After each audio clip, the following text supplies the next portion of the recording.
Hey, what's up, Street Dogs? This is Eric Kim from the Eric Kim Street Photography blog. In Amsterdam, hanging out with some of my homies. I'm with my boy, Chun.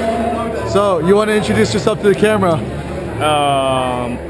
Speak in a loud voice, because it's kind of loud in here. Okay, my name is Chun, also known as Hideous Monkey on Twitter. I'm a member of the mobile photography group, and I'm here to, show Eric Kim Amsterdam together with other photography friends. So tell us a little bit about your background. So how'd you get interested in street photography or photography in general? Well, it's not a really long story, but I saw some pictures made by a co-member of the mobile photography group, Greg Smeagol, and I thought well, I can do that as well. So I started taking pictures with my iPhone, and So show us your camera. 3GS? Oh, 3GS? What's that, man? Get with the times, bro. It's actually really old school. Not really, what you call state of the art. Yeah. Yeah. So, but it served its purpose. I'm still holding out for the iPhone 5. So. Yeah, that's what they all say. Yeah. So, I'm actually pretty envious of Micho and Oli because they use really the latest. The 4S's. Yeah, the 4S's. Yeah, those spoiled bastards, huh? Exactly. I really hate them, but they're more loaded than me, so But it's okay. But it actually has some cracks and. Oh yeah, It's like a war photographer's phone, huh? Exactly. So I'm pretty attached to it. So for now it's okay. But yeah. So what app do you use when you're shooting street photography? I'm actually using. Let me show it to you. I don't know if it'll show up, but then we'll see. It's called Papa. Yeah. It's pretty fast. This takes photo. Yeah, so you can adjust your exposure, tapping. So it's nice. Pretty fast. Good for street work. So, Chun, why don't you just use a real camera, quote unquote? Well, I like a challenge, and I think you can use any device in order to make really good photography, and or take really good pictures. So I feel actually really limited if I go and shoot with a DSLR or a Leica or whatever. So I like to keep it really basic and really you could say really real in order to take pictures. So right now, tell us about your living situation. Living situation now, I live in Berlin. I do street photography there as well. I work in Berlin. I come here every so often, just to check out the folks and my girlfriend and other people. And it's basically, going back and forth and switching between different, how do you call it, a different environment to shoot the streets. So it's up till now, it's been really cool.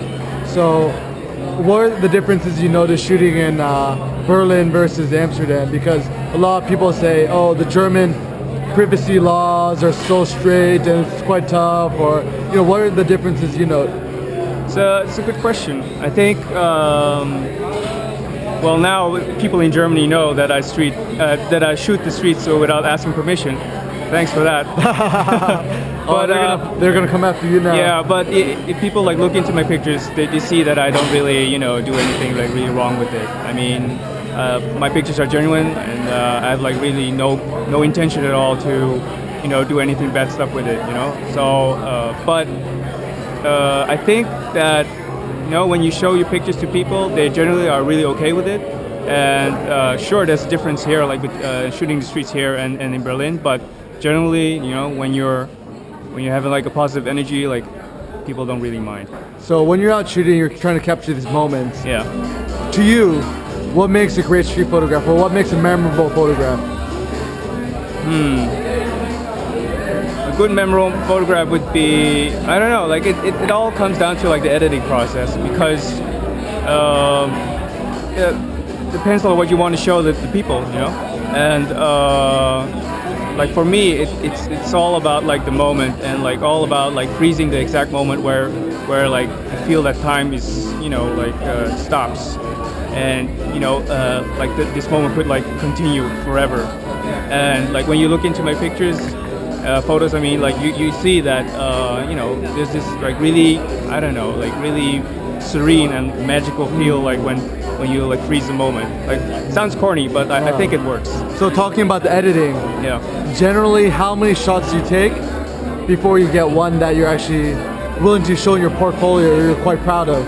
Well, as you shoot more, you get more critical, and I think that when you get more critical, your work becomes better because you compare your work with other people as well, of course. And sorry, I would say if I go out like on a day and I shoot maybe, I don't know, like maybe 100 or 200 pictures, and maybe 2 or something are like real keepers, I would say, yeah. I mean, I don't have like, you have good days and you have bad days, so it really depends. So what advice would you give to any people out there just starting street photography, using an iPhone or a DSLR or whatever, to just improve their vision and capture these serene moments that just, I guess, sometimes could transcend reality? I would say, you know, of course you need to try hard, but I would say at least you need to have fun, you know, like when you go out and you just have to have fun, like shoot, and when you come home and you just go through the editing process and you just like try to find like a quiet moment for yourself and just go through the photos and see what works and what doesn't work. But it's also important just to, you know, take a little bit distance from your work from time to time in order to like be more critical to yourself, and that way you know what a good picture is. So any shout outs you want to give? Well, of course to the mobile photo group. Yeah. To Greg, Misho, Oli, Aikbencha, you know, Asian like, pride, baby. Asian pride.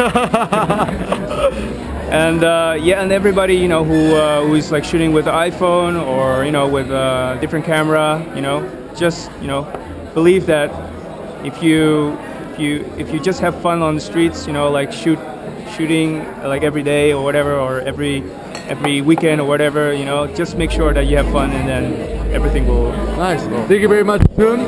Thank you. And let's give a little Asian